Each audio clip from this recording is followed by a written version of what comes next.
Hello, everyone. Wanted to jump on real quick and let everybody know from our video yesterday, someone had put in the comments that they were talking about Brad Simpson being charged for unaliving Suzanne. So, I did look it up tonight, and he was charged today. It's good news. It makes you wonder. They're having a press conference tomorrow. Actually, it would be today, the 8th. And so we'll see what they say for that. But I'm going to show you a video. So I'll share my screen. All right.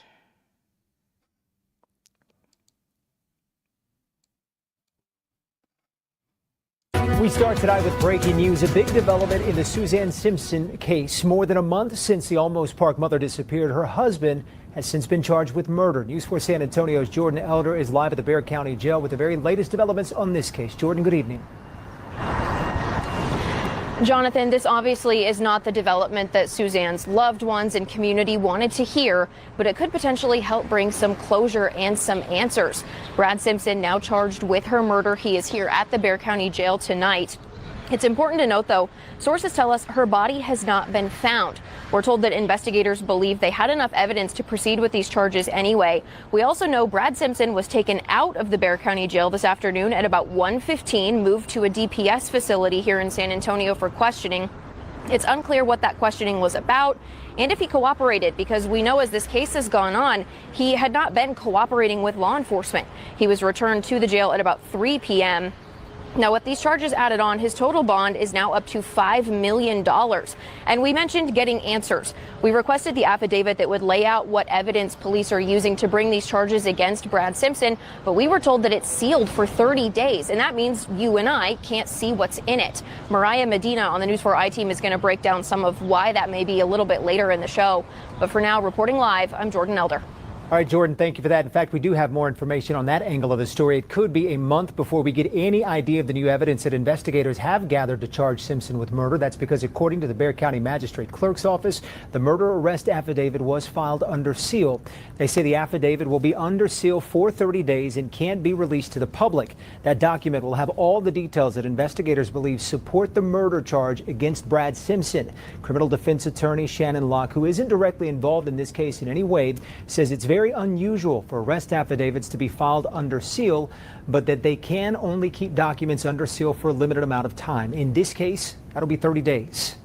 Whether or not that's right or wrong, as far as fairness goes, is a different question, but that usually happens when they have some information they don't want the defendant to know about, and they want to maintain that secrecy.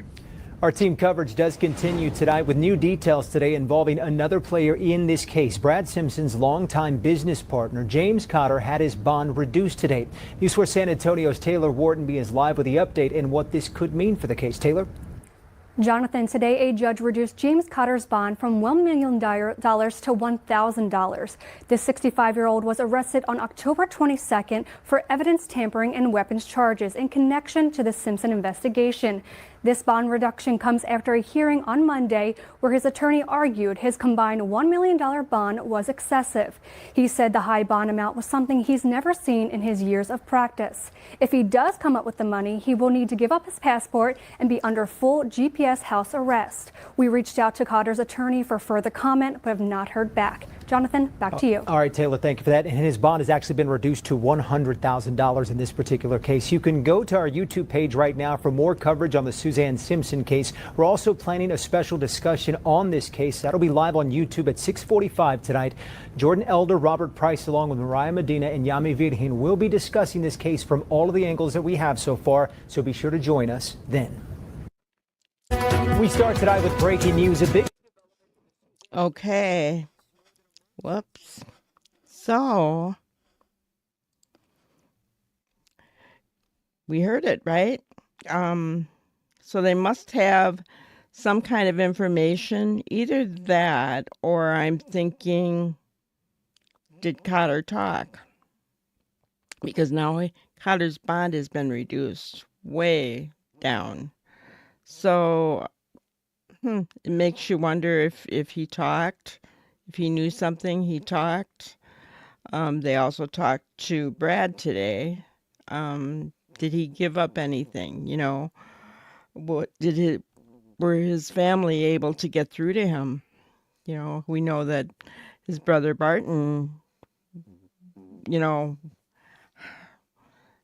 came out and stated that they were not raised that way, you know, and so I'm really curious, but you know, they're not going to give all the information. They've even got it under seal, and I think that's a good thing, guys, because we, as much as we the public want to know, we want this charge.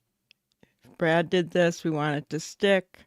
We want judgment to go through. We want justice for Suzanne. So the one reporter stated that the family didn't want to hear this. Well, the family already knew, you know, and hearing this doesn't bring closure.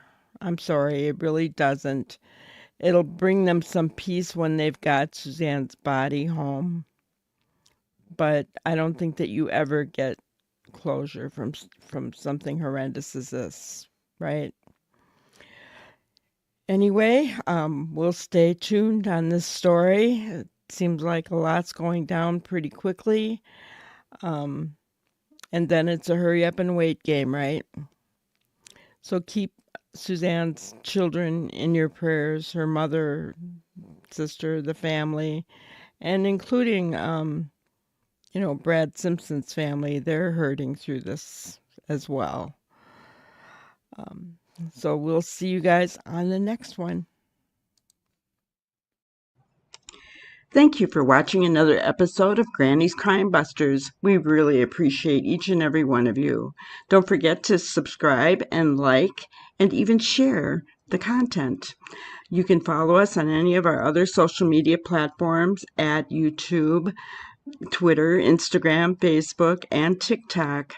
We really appreciate you guys, and you can also email us at granniescrimebusters@gmail.com. Thank you so much, and we will see you on the next one. Thanks, guys.